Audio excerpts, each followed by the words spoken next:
Everyone. मैं वापस घर आ चुकी हूँ। ज़ियाना डिस्चार्ज हो चुकी है और it is such a relief कि उसको 2 दिन से बुखार नहीं आया है। आज सुबह से उसको हल्का हल्का बुखार है बट इट्स मैनेजेबल। डॉक्टर से मैंने बात की है लेकिन उन्होंने कहा है कि इट्स नॉर्मल। हम लोग घर पे आ चुके हैं। इस वक्त ज़ियाना सो रही है। मुझे लगा क्यों ना मैं आप लोगों को अपना एक्सपीरियंस आप लोगों के साथ शेयर करूं, क्योंकि ऐसी बहुत सारी मदर्स हैं जिनका मुझे मैसेज आया है इंस्टाग्राम पे, डीएम्स आए हैं जो मुझसे बार बार पूछ रही थी कि क्या सिम्टम्स होते हैं, हाउ डज इट फील, कैसे पता चलेगा कि डेंगू है। तो क्योंकि मैं एक्सपीरियंस कर चुकी हूँ तो मुझे लगा कि मुझे आप लोगों के साथ अपना एक्सपीरियंस जो है वो शेयर करना चाहिए। जैसे ज़ियाना को हैंड फुट माउथ डिजीज़ हुआ था, मैंने उसका एक्सपीरियंस आप लोगों के साथ शेयर किया, उसके सिम्टम्स आपको बताए, तो आप लोगों को पहले से पता चल गया कि इसके क्या क्या सिम्टम्स हैं और हमें क्या करना चाहिए। तो बहुत सारे लोगों का मुझे अब तक मैसेज आता है कि थैंक्स फॉर टेलिंग अस कि क्या क्या सिम्टम्स हैं, तो मैं इमीडिएटली डॉक्टर को दिखा पाई। तो इसी तरह मैं ये एक्सपीरियंस भी आप लोगों के साथ शेयर करना चाहती हूँ कि मैं चाहती हूँ कि अगर फर्स्ट सिम्टम दिखाई दे, तो अगर इनिशियल स्टेज में ही ये डिजीज़ अगर दिखा दी जाएगी तो इसका इलाज जो है वो ईजी हो जाता है थोड़ा सा।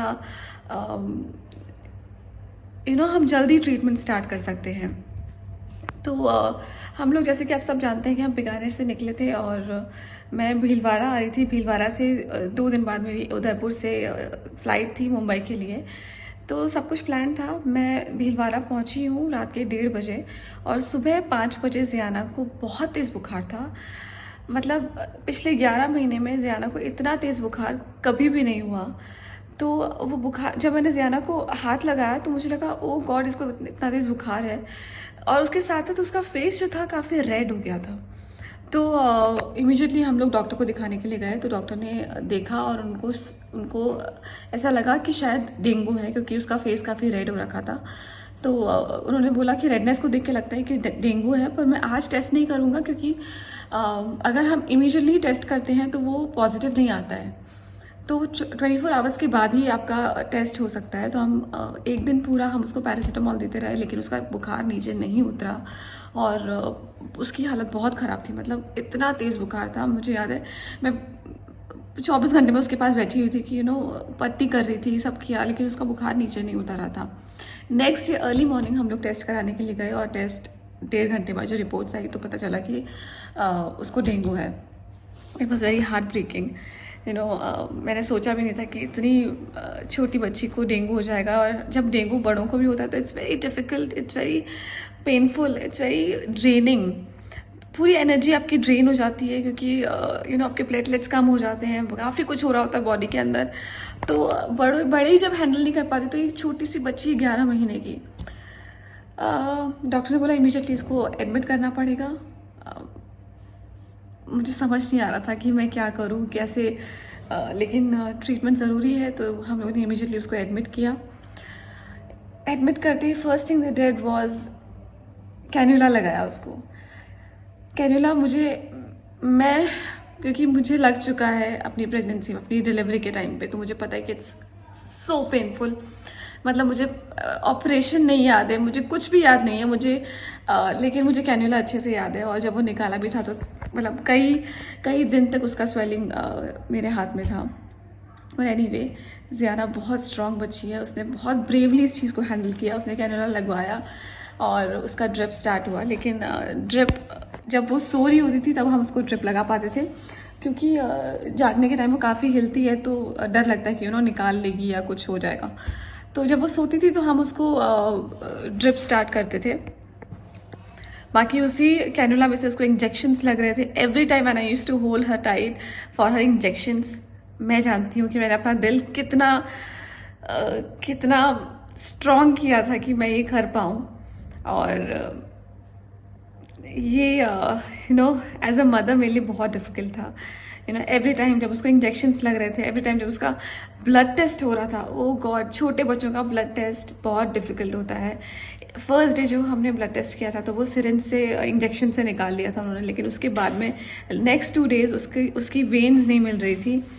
तो क्योंकि वेन्स बहुत पतली होती हैं बच्चों की, तो उसमें एक नीडल लगाकर और जो ब्लड होता है वो ड्रिप करते हैं, ड्रॉप ड्रॉप उसमें से ब्लड निकलता है और थोड़ा लंबा प्रोसेस होता है। तब तक वो जो नीडल है बच्चे के लगा के रखते हैं।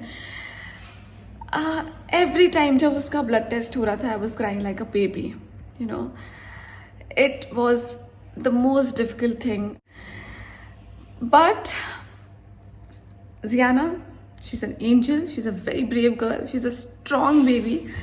उसने सब अच्छे से हैंडल किया, उसने ट्रीटमेंट करवाया और आफ्टर 2 days उसका फीवर कम हो गया, उसका फीवर कंट्रोल में आ गया। 4th day उसको कैनुला जो था उसका वो लीक होने लग गया, तो डॉक्टर ने बोला इसको निकाल के हमें नया डालना पड़ेगा। तो मुझे लगा कि नहीं, ये मुझसे नहीं होगा, बिकॉज कैनुला डालना बहुत जब लगाते हैं तो बहुत पेन होता है, और ये निकाल के और फिर नया वापस लगाना। तो मैंने डॉक्टर से रिक्वेस्ट किया कि क्या हम बिना कैनुला के देख सकते हैं। तो उन्होंने कहा ठीक है, हम दोबारा अभी नहीं डालते हैं क्योंकि हम ऑब्जर्वेशन में रखते हैं। तो लकीली जब वो ऑब्जर्वेशन में थी तो उसकी हालत ज़्यादा नहीं बिगड़ी और उसके बाद हमें ज़रूरत नहीं पड़ी। तो नेक्स्ट डे हम लोग डिस्चार्ज हो गए। जब भी आप देखें कि आपके बच्चे को बहुत तेज़ बुखार है और उसके फेस पे रेडनेस आ रही है, तो ये फर्स्ट सिम्टम है डेंगू का। तो इमीडिएटली डॉक्टर के पास जाएं, उनको दिखाएं और कंसल्ट करें। मैं एक बात और कहना चाहूँगी कि आप जब किसी डॉक्टर को अपना बच्चा सौंपते हैं, यानी कि जब उनका ट्रीटमेंट स्टार्ट करते हैं, तो आपका फेथ होना उन डॉक्टर पे बहुत ज़्यादा ज़रूरी है। जो डॉक्टर्स को परेशान करते रहना कि आप ये क्यों कर रहे हो, आप ये मत कीजिए, वो मत कीजिए, आप ऐसा मत कीजिए, वैसा मत कीजिए, आपका ये तरीका गलत है, तो उससे आपका फेथ नहीं है, बच्चे का ट्रीटमेंट नहीं हो पाएगा। और मुझे ऐसा लगता है कि अगर आप कुछ कर रहे हैं ना, तो पूरे विश्वास के साथ कीजिए तो रिजल्ट जल्दी मिलेगा। मैं हमेशा से ये करती हूँ कि अगर मेरा कोई ट्रीटमेंट कर रहा है, मुझे उस पर पूरा विश्वास रहता है कि डॉक्टर्स संभाल लेंगे, that's his job. And doctors को भगवान का रूप बोलते हैं। अगर डॉक्टर्स दुनिया में नहीं होते तो पता नहीं हम सबका क्या होता। तो डॉक्टर्स जो कर रहे हैं ठीक कर रहे हैं, आप उन पर विश्वास रखिए, वो आपके बच्चे को कुछ नहीं होने देंगे। डॉक्टर अतुल हेड़ा और उनकी team, they took really good care of Ziana. मैं दिल से उनका शुक्रिया अदा करना चाहती हूँ, क्योंकि भीलवाड़ा में डॉक्टर अतुल हेड़ा ने मेरे लिए भगवान से कम नहीं, क्योंकि उन्होंने मेरी बच्ची he took really good care of Ziana और उसको बहुत जल्दी ठीक कर दिया। So that was my experience, और मुझे लगा कि मुझे आप लोगों के साथ शेयर करना चाहिए।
क्या लाया मामा? हमें भी दो मामा ले आया सीधा। मामा देख, हॉस्पिटल में बलून लिया है, इतने सारे, इतने कलरफुल। ये किसका है? अब बताओ बीमार कौन है यहाँ पे? ज़ियाना है या ज़ियाना की मम्मी? बोलो। कैसा लगा बिट्टू?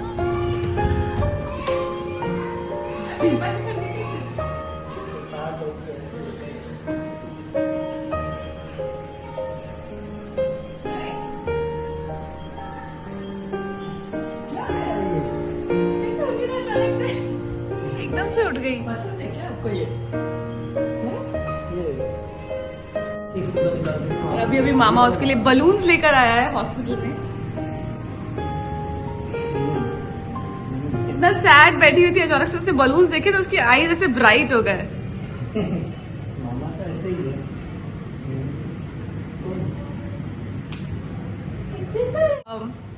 वही मामा बाहर से बलून लेके आया है, मामी सुबह से यहाँ पे थी, हम लोगों के लिए खाना वाना लेके आई है। तो yeah, they've always been a big help for me. Always. और जिया जो है वो थोड़ा रेस्ट करी क्योंकि वो भी बेचारी काफ़ी देर से जाग रही थी। मैंने उसको बोला कि तुम थोड़ा रेस्ट कर लो, थोड़ी देर अब हम लोग संभाल लेते हैं।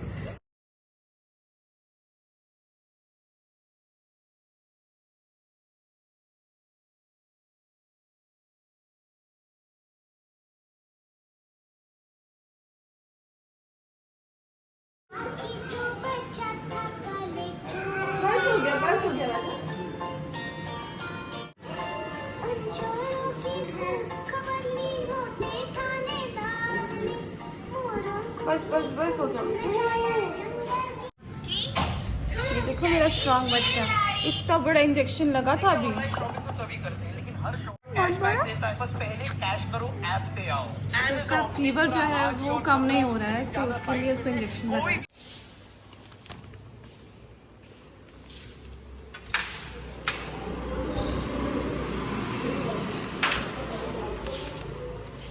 मुझे ये मेडिसिन देना।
तो हम लोग जियाना के डॉक्टर के घर पे हैं और ये है जियाना के doctor mister doctor Atul Hera और ये है उनकी wife. Thanks to doctor Atul Ziana अब काफ़ी अच्छा फील कर रही है और काफ़ी रिकवर हो गई है जल्दी। तो फर्स्ट डे इतना डर गई थी क्योंकि मैंने सुना है कि 3 to 9 days डेंगू रहता है, और थैंक्स टू डॉक्टर अतुल ये 2 दिन में रिकवर करने लग गई है। So thank you so much doctor.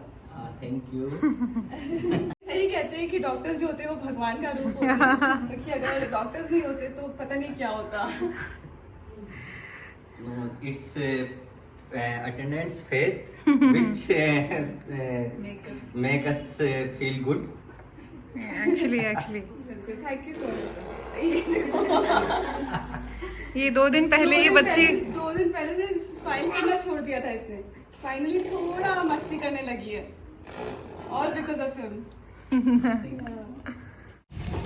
Hi guys, so ये हमारी परमानेंट चाय की शॉप बन चुकी है और वो हमारा हॉस्पिटल है जियाना का। जियाना इस वक्त सो रही थी तो हमने सोचा थोड़ा चाय पी लेते हैं, और यहाँ हम सुबह शाम चाय पी लेते हैं क्योंकि एकदम हॉस्पिटल के सामने है। डेंगू के बाद में थोड़े टाइम तक जो वीकनेस है वो रहती है, तो उसे यहाँ से डिस्चार्ज होने के बाद में भी फुल केयर की ज़रूरत है, क्योंकि यहाँ से डिस्चार्ज होने के बाद यहाँ से ट्रैवल करना जियाना के लिए ठीक नहीं होगा, क्योंकि उसे एक स्पेशल केयर की ज़रूरत है। प्रॉपर खाना, प्रॉपर फ्लूइड्स, और यहाँ पे घर है तो इस वक्त हमें ज़्यादा ट्रैवल नहीं करना चाहिए जियाना को लेके, क्योंकि वो पूरी तरह रिकवर नहीं हुई है, सिर्फ यहाँ से डिस्चार्ज मिल रहा है। लेकिन डॉक्टर ने बोला है कि अभी उसके लिए ट्रैवल करना ठीक नहीं है। डॉक्टर ने बोला है कि अभी उसके लिए ट्रैवल करना ठीक नहीं है, तो इसलिए हम मुंबई नहीं जा रहे हैं, हम लोग यहीं पे रुक रहे हैं ताकि उसको खाना पीना सब अच्छे से देख सकें।